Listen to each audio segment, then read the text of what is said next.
اعوذ باللہ من الشیطان الرجیم بسم اللہ الرحمن الرحیم۔ معزز ناظرین سامعین، آپ نے بھی شاید غور کیا ہوگا، میں نے بھی غور کیا، تو مجھے ایک چیز نظر آئی۔ ہمارے بزرگان نے جو کتابیں تصنیف کی ہیں، جو مواد ہمیں مہیا کیا ہے، انہوں نے ہمیں معلومات مہیا کی ہیں، تحقیق نہیں کی۔ یہ میرا اپنا خیال ہے، جو غلط بھی ہو سکتا ہے۔ میں یہ نہیں کہتا کہ میں جو کہہ رہا ہوں بالکل ایسی بات ہے، لیکن جو میں کہہ رہا ہوں اس کے پیچھے کچھ وجوہات ہیں۔ میں نے دیکھا، پڑھا، ہمارے بزرگان دین نے ہر طرح کی روایت کی ہے، لیکن فیصلہ نہیں کیا۔ ہر طرح کی معلومات جمع کی ہے، کتابوں میں موجود ہے، لیکن ان پر جرح نہیں کی ہے۔ ان کی جرح و تعدیل کے بعد ان سے صحیح کو الگ نہیں کیا۔ میں آپ کے سامنے ایک مثال رکھتا ہوں، پھر میں اصل موضوع کی طرف آؤں گا۔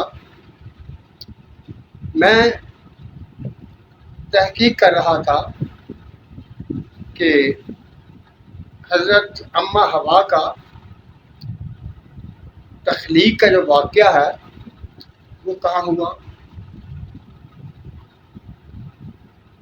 ہمارے اکثر علماء کرام نے یہ لکھا کہ جب آدم علیہ السلام کو اللہ تعالیٰ نے جنت میں بھیجا تو وہاں تنہا تھے۔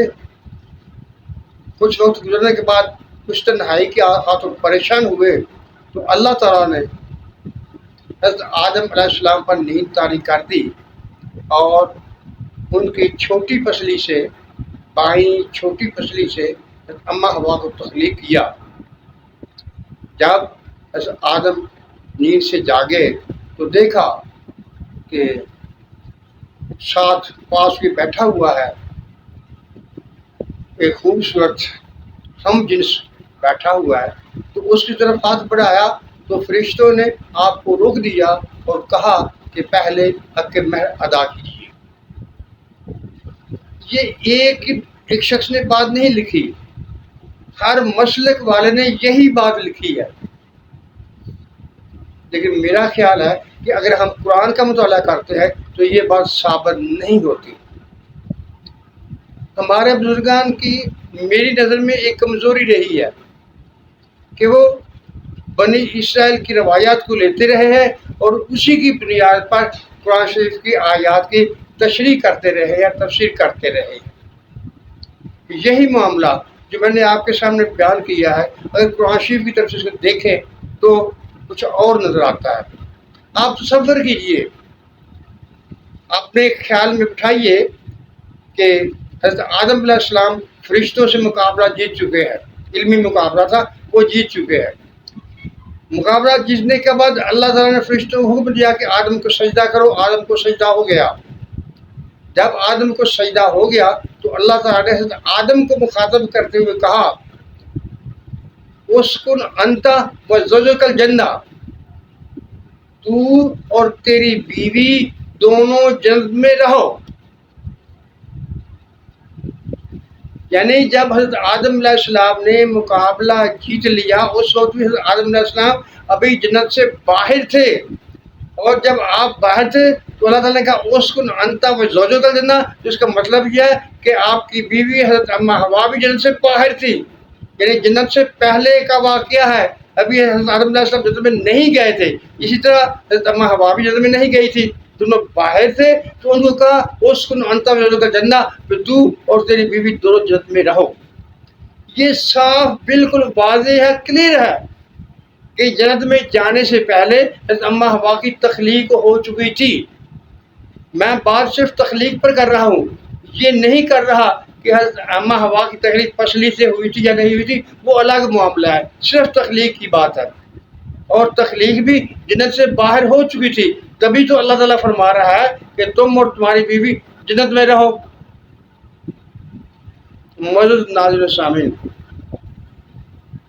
ہو سکتا ہے کہ جن لوگوں نے، جن علماء کرام نے یہ بات لکھی کہ اللہ تعالیٰ نے اما حوا کی تکلیف جنت میں کی، ان کے پاس کوئی اور بھی ثبوت ہو، لیکن مجھے تو کوئی اور ثبوت نہیں ملا۔ مجھے تو قرآن شریف میں یہی ملا کہ اللہ تعالیٰ نے آدم کو کہا اسکن انت الجنہ، یعنی جنت میں جانے سے پہلے حکم ارشاد فرما دیا کہ تم اور تمہاری بیوی دونوں جنت میں رہو۔ بیوی سے مراد زوج ہے، یعنی آپ کی نسل مخالف کے ساتھ جو ہم بیوی کا معنی لیتے ہیں، یہ ہم وہ معنی بھی مراد نہیں ہے۔ کیوں مراد نہیں ہے؟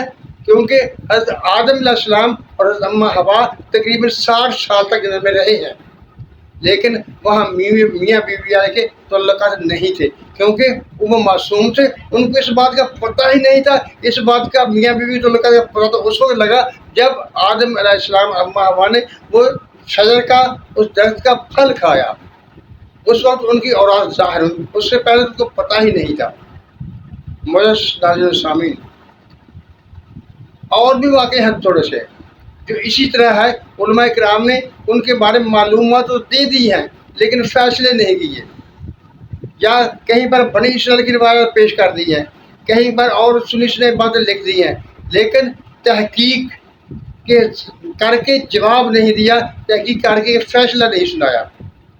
میرے خیال میں آج وہ وقت آ چکا ہے جب ہم کو تحقیق کر کے اس بات کے نتائج نکال کر اس کو لوگوں کے سامنے رکھنے کی ضرورت ہے، تاکہ دین خالص صورت میں ہمارے سامنے آ سکے۔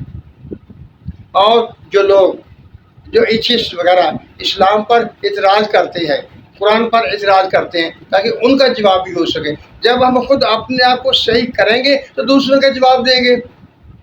اگر ہماری معلومات ناقص ہوں گی تو ہم دوسروں کو جواب کیسے دیں گے؟ ناظرین سامعین، یہ واقعہ تو اسی طرح ہے کہ اللہ تعالیٰ نے جنت میں بھیجنے سے پہلے اما حوا اور آدم علیہ السلام کی تخلیق کر لی تھی، اور تخلیق کرنے کے بعد پھر حکم دیا تھا کہ تم اور تمہاری بیوی جنت میں رہو۔ اس کا صاف اور واضح مطلب یہی ہے کہ اما حوا کی تخلیق جنت میں جانے سے پہلے ہو چکی تھی۔ معزز ناظرین سامعین، اللہ تعالیٰ ہم سب پر اپنی رحمتوں کی بارش کرے اور ہمیں سچ بولنے، سچ سننے اور سچ پر قائم رہنے کی توفیق عطا فرمائے۔ آمین۔ اللہ حافظ۔